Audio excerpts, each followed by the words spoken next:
How many snaps did they run in the 14 personnel? That's only for us. 100% of the snaps.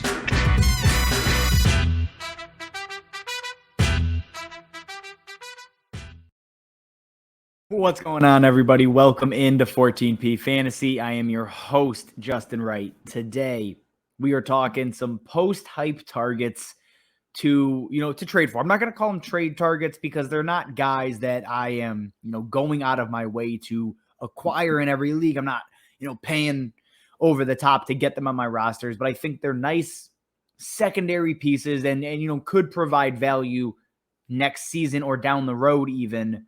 Again, they're not guys I anticipate breaking into superstardom given the age of some of them, but again, guys that are nice secondary pieces on a contending roster or an up-and-coming roster that you could flip in the future potentially.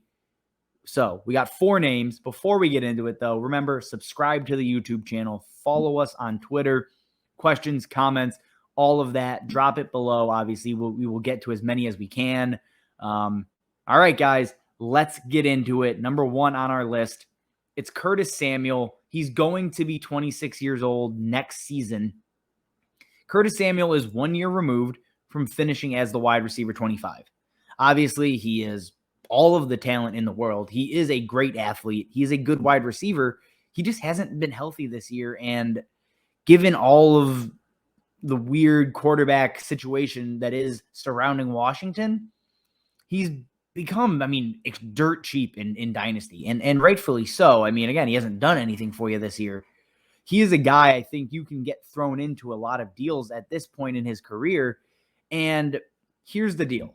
He's going to be healthy next season. This season, things just have not gone the right way. It's a completely lost year. That's fine. Next season, he's going to be right, whether it's with Taylor Heineke or Ryan Fitzpatrick, or they draft a guy, or they bring Kirk Cousins back. They make some kind of change. Washington desperately needs a second pass-catching option. It's clear when you watch them.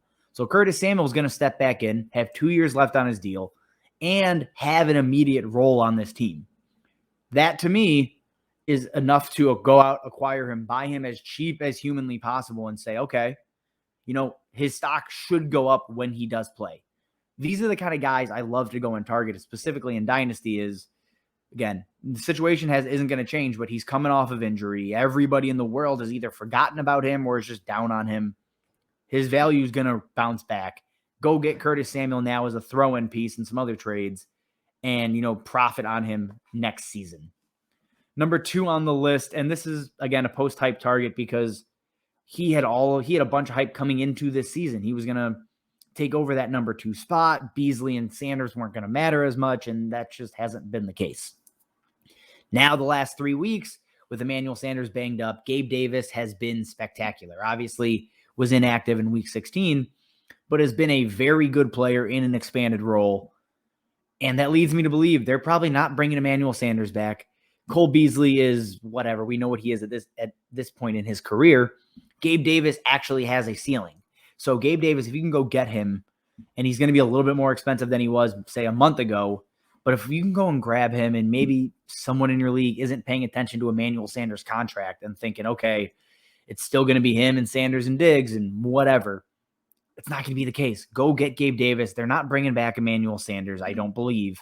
If you can get him, he has the making of a potential wide receiver 2 in fantasy. Again, I don't think he ever ascends to wide receiver 1 status. I don't think he has the tools. I don't think he's that type of player. But right now, as a complement to Stephon Diggs and just a great flex play, every single week next year, potentially, Gabe Davis is a guy I'll give up a late mid-round second for. I have no issue doing that right now. I'm going to buy into the hype, the second hype. Again, it's a weird cycle with Gabe Davis, but either way, I am in on Gabe Davis moving forward. Next on our list, we have Michael Gallup. Obviously, he has a 1,000-yard season already under his belt. He had a ton of hype 2 years ago, and then they brought in CeeDee Lamb. CeeDee Lamb has kind of made Michael Gallup this secondary piece, or this tertiary piece that is just good, not great. Nobody really knows what to expect. Personally, a lot of people see a true wide receiver 1. I do not see that in Michael Gallup's future, and that's fine. Again, he doesn't need to be. Right now, he's going to hit free agency. he's going to go somewhere else and get a chance to have an expanded role. If you trade for him, he's not going to come super cheap. He's not Curtis Samuel cheap, because most likely anybody that rosters him knows that change is coming. But, he's still down from peak levels of hype on Michael Gallup because he hasn't been great. You can go and acquire him knowing he's going to step into a bigger role, or he should step into a bigger role, immediately have more opportunity. And, if I am wrong, Michael Gallup can pay off and, maybe he does ascend. That is in his range of outcomes. That's what I'm looking for when I get these kind of players that I'm not, building a trade around, but getting it thrown into deals as secondary pieces to hopefully, look back on a trade and say, wow, that did not work out how they expected, and I won by a mile. Michael Gallup has the change in scenery. He has talent. It's just a matter of, does he put it all together, as he's turning 26 next year, still very much, not in the prime of his career. And lastly on the list, and this one's gross, I understand, Evan Engram honestly could be on waivers in some dynasty leagues, depending on how shallow the benches are. And I don't blame anybody for not wanting to roster Evan Engram. But here's the thing. He's still a great athlete. He is still, I think, a good to decent tight end. And the big piece, he's getting out of New York. That's the problem. New York is just a wasteland for talent. Look at Kenny Golladay. Look at Sterling Shepard. Look at Saquon Barkley. Look at Evan Engram. It's just bad there. Daniel Jones is terrible. He's coming back. Joe Judge is coming back. He sucks. Evan Engram needs out. He needs a change in scenery. And again, he's only 28 years old. He's still will be 28 years old. He's still very well could put together another 4, 5, 6 seasons of fantasy relevance. And I get it. It has been terrible the last 4 years. He's not healthy. When he is, he's bad. It doesn't matter. A change in scenery, a competent quarterback, hopefully, a better offensive game plan could bring us back to very young, rookie Evan Engram. And again, he's going to be borderline free. If you're looking at the last pick in the 3rd round, trade a late 3rd for Evan Engram. Someone's going to take it. They'll bite.